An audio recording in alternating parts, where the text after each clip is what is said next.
ನಮಸ್ಕಾರ, ನೀವು ನೋಡ್ತಾ ಇದ್ದೀರಾ ಹೋಮ್ ಫಸ್ಟ್. ನಾನು ರಾಹುಲ್ ದಯಾನ್. ರಾಜಾಜಿನಗರ ಮೂಲ ಬೆಂಗಳೂರಿನ ಮೂಲತನವನ್ನು ಇವತ್ತಿಗೂ ಅದೇ ಥರ ಉಳಿಸ್ಕೊಂಡಿದೆ. ಇದರ ಪರಿಸರದಲ್ಲಿರ್ಬೋದು ಅಥವಾ ಕಟ್ಟಡಗಳ ವಿಷಯದಲ್ಲಿರ್ಬೋದು. ಆ ಹಳೆ ಬೆಂಗಳೂರಿನ ಚಾರ್ಮನ್ನು ಉಳಿಸ್ಕೊಂಡಿರೋ ಕೆಲವು ಏರಿಯಾಗಳಲ್ಲಿ ರಾಜಾಜಿನಗರ ಕೂಡ ಒಂದು.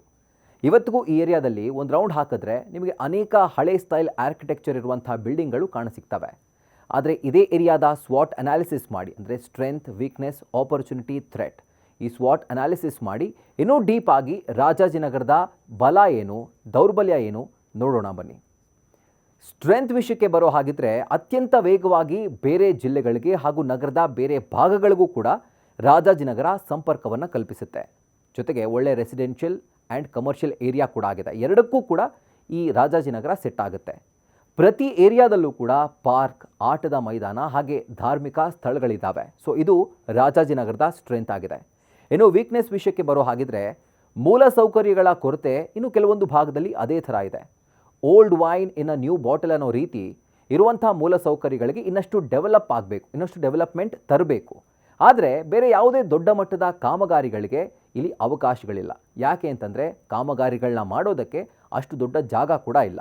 ಏನು ಕನೆಕ್ಟಿಂಗ್ ಏರಿಯಾ ಆಗಿರೋದ್ರಿಂದ ಇಲ್ಲಿ ಪೀಕ್ ಅವರ್ ಟ್ರಾಫಿಕ್ ಸಮಸ್ಯೆ ಕೂಡ ಕಾಡುತ್ತೆ. ಕಸದ ವಿಲೇವಾರಿ ಸಮಸ್ಯೆ ಕೂಡ ಕೆಲವೊಂದು ಭಾಗದಲ್ಲಿ ಕಾಡುತ್ತೆ. ಹಾಗೆ ನೀರಿನ ಸಮಸ್ಯೆ ಕೂಡ. ಏನು ಆಪರ್ಚುನಿಟಿ ಈ ವಿಷಯಕ್ಕೆ ಬರೋ ಹಾಗಿದ್ರೆ ರಿಟೈರ್ಮೆಂಟ್ ಹಾಗೂ ನೆಮ್ಮದಿಯ ಜೀವನ ನಡೆಸೋಕೆ ಒಂದು ಬೆಸ್ಟ್ ಏರಿಯಾ ರಾಜಾಜಿನಗರ. ಅಂದರೆ ಪ್ರಮುಖ ಔಟಿಂಗ್ ಸ್ಪಾಟ್ಗಳನ್ನು ಹೊಂದಿರುವಂಥ ಏರಿಯಾ ರಾಜಾಜಿನಗರ. ಅಂದರೆ ಮಾಲ್ಗಳಿರ್ಬೋದು, ದೇವಸ್ಥಾನ ಇರ್ಬೋದು, ರೆಸ್ಟೋರೆಂಟ್, ಹೀಗೆ for example Orion mall, ISKCON ದೇವಸ್ಥಾನ, ಅದರ ಜೊತೆಗೆ ಅನೇಕ ಪ್ರತಿಷ್ಠಿತ ರೆಸ್ಟೋರೆಂಟ್ ಹಾಗೂ ಪಬ್ಸ್ಗಳು, ಎಲ್ಲ ಥರದ ಮಿಕ್ಸ್ ಆಫ್ ಕಲ್ಚರ್ ನಿಮಗೆ ಇಲ್ಲಿ ಸಿಗುತ್ತೆ. ಹೀಗಾಗಿ ವಲಸೆ ಬರೋರಿಗೆ ಹೇಳಿ ಮಾಡಿಸಿದಂಥ ಜಾಗ. ಇನ್ನು ಪ್ರಾಪರ್ಟಿ ಖರೀದಿ ಮಾಡೋರಿಗೂ ಕೂಡ ಒಳ್ಳೆ ರಿಟರ್ನ್ಸನ್ನು ಕೊಡುವಂಥ ಏರಿಯಾ ರಾಜಾಜಿನಗರ ಆಗಿದೆ. ಇನ್ನು ರಾಜಾಜಿನಗರದಲ್ಲಿ ಒಟ್ಟು 6 ಬ್ಲಾಕ್ಗಳಿದ್ದಾವೆ.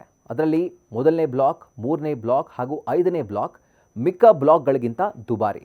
ಹಾಗಾದರೆ ಯಾವ್ಯಾವ ಬ್ಲಾಕ್ನಲ್ಲಿ ಯಾವೆಲ್ಲ ರೇಟ್ಗಳಿದ್ದಾವೆ, ಅಂದರೆ ಲ್ಯಾಂಡ್ ರೇಟ್ ಇದ್ದಾವೆ ಅಂತ ನಾವು ನೋಡ್ತಾ ಹೋದರೆ, ಮೊದಲನೇ ಬ್ಲಾಕ್ನಲ್ಲಿ ಪರ್ ಸ್ಕ್ವೇರ್ ಫೀಟ್ ನಿಮಗೆ 26,000 ರೂಪಾಯಿ ಆಗುತ್ತೆ.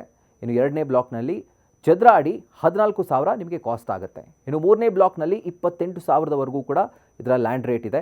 ಇನ್ನು 4ನೇ ಬ್ಲಾಕ್ನಲ್ಲಿ 14,000, 5ನೇ ಬ್ಲಾಕ್ನಲ್ಲಿ 18,000. ಇನ್ನು 6ನೇ ಬ್ಲಾಕ್ಗೆ ಬಂದಂಥ ಸಂದರ್ಭದಲ್ಲಿ ನಿಮಗೆ 12,000ದಿಂದ 14,000ವರೆಗೂ ಕೂಡ ನಿಮಗೆ ಪರ್ ಸ್ಕ್ವೇರ್ ಫೀಟ್ ಈ ಒಂದು ರೇಟ್ ಸಿಗುತ್ತೆ. ಇನ್ನು ಅಪಾರ್ಟ್ಮೆಂಟ್ ಕೂಡ ಇಲ್ಲಿ ಬಹಳಷ್ಟಿದ್ದಾವೆ.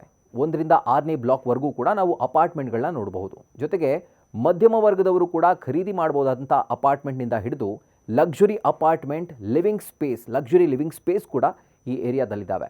ಹಾಗಾದರೆ ಒಂದು ಆ್ಯಾವ್ರೇಜ್ ಆಗಿ ನಾವು ಅಪಾರ್ಟ್ಮೆಂಟ್ ರೇಟ್ನ ಹೇಳ್ತೀವಿ ಕೇಳಿ. 3 BHK ಅಪಾರ್ಟ್ಮೆಂಟ್ ನಿಮಗೆ 2.28 ಕೋಟಿಯಿಂದ 6.68 ಕೋಟಿ ರೂಪಾಯಿವರೆಗೂ ಸಿಗುತ್ತೆ. ಇನ್ನು 4 BHK ಇರುವಂಥ ಒಂದು ಅಪಾರ್ಟ್ಮೆಂಟ್ ನಿಮಗೆ 5ರಿಂದ 10 ಕೋಟಿ ರೂಪಾಯಿವರೆಗೂ ನಿಮಗೆ ಖರ್ಚಾಗುತ್ತೆ.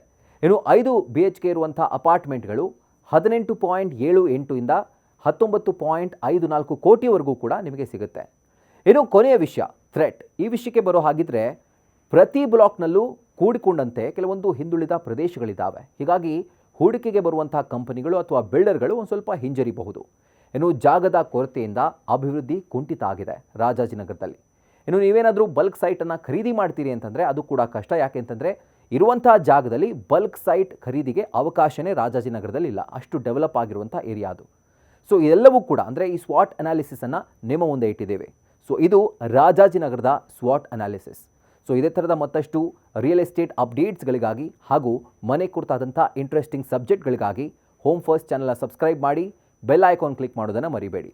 ಕ್ಷಣ ಕ್ಷಣದ ಮಾಹಿತಿಗಾಗಿ ನೋಡ್ತಾ ಇರಿ ನ್ಯೂಸ್ ಫಸ್ಟ್, ನಿರ್ಭೀತಿಯಿಂದ ನಿಮ್ಮ ಪರವಾಗಿ.